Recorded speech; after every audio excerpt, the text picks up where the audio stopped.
What's up, internets? This is Big Fat Video Game Nerd, and I'm coming at you today with my awesome review for Total Recall. There's a couple things you need to know about this film kind of going into it. It's been 20 years since the original one came out that Schwarzenegger was in, and it's actually based on a short story by Philip K. Dick, who is my favorite sci-fi author. The name of the book, in case you guys want to check it out, is We Can Remember It For You Wholesale. It was a short story that was published actually in the same year that the original film came out, 1990, but they had featured it in a couple magazines before that time. It's a tale, it's dystopic in nature, and this time in the movie, it actually takes place on Earth 100% of the time, which is actually closer to the source material because the original story didn't have Mars in it, which I don't know if a lot of people know, but yeah, they changed that for the Schwarzenegger adaptation of the original film.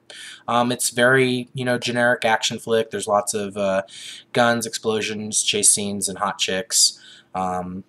I think that the actors all did a really, really great job through it, regardless of it just kind of being a little generic and very, very CG laden. I felt like I was definitely watching like a CG movie with just actors kind of thrown in there. So they do several throwbacks to pay homage to the original film, and there's only one scene in which I felt that was kind of a little overboard and unnecessary, and that was when the three-titted lady came out right before he entered into Recall.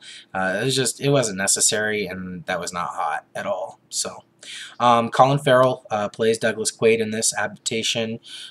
He does a really good job. I mean, he's trying his best to fill the role that Arnold did, very, very well, and I think that he only comes up a little bit short.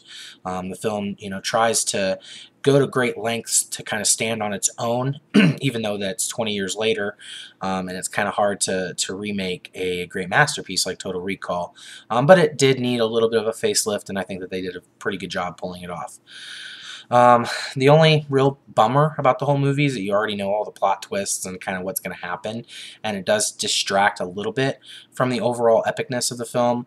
But it does, because it's an action film, it does deserve to be seen on a big screen, either at the movie theater or if you've got a really sweet system at home.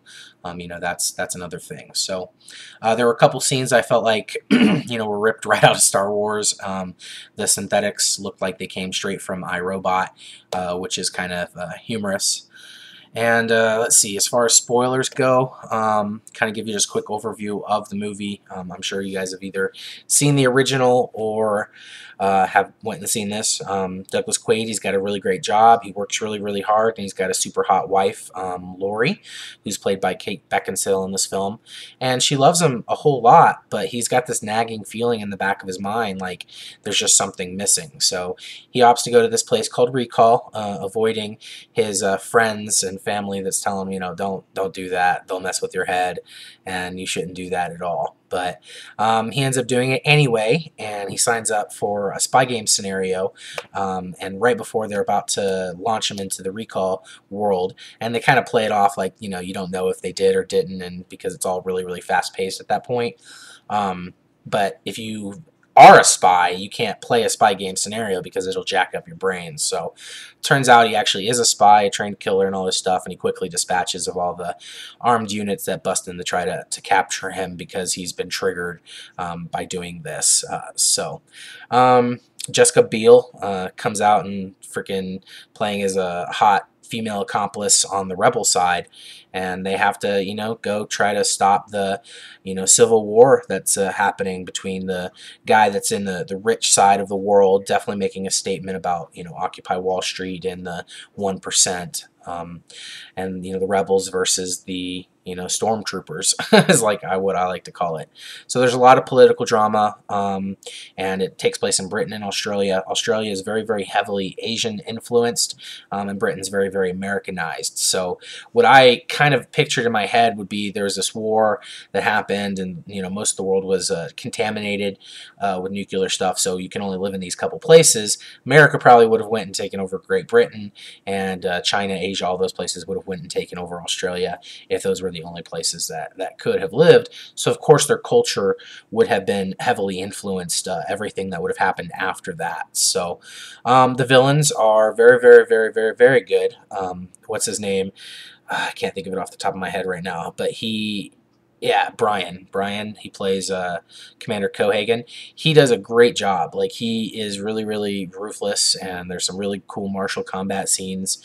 The only thing I can say is, just like most movies like this, the villains talk way too much, and they just don't know when to give an order to kill somebody or kill that person themselves. They always, give the good guy a chance, which I think is terrible. Like, if I was an evildoer, you can bet your ass if a hero came along my path, I'd shoot him in the face. There wouldn't even be any conversation or unveiling of my master plan or what I'm going to do after he's dead. He's going to be dead, and then I'm going to go do whatever it is that I was going to go do. So, as far as Colin Farrell and Douglas Quaid, they put him in all these situations throughout the movie where it's like really, really hard for him to decide what's real and what's not real. There's this one point where he has to kind of make the decision, either shoot his girlfriend or shoot his best friend. And you guys have to just check this out. It's really, really funny. Anywho's, I give the movie like a 75 out of 100. It's not a perfect film by any stretch of the imagination, but it's not, it's not a failing movie as well. It's probably slightly above average. I think that the CG and the tech behind it definitely kind of give it that, this is a fun, entertaining movie to watch, and the actors do a really, really good job.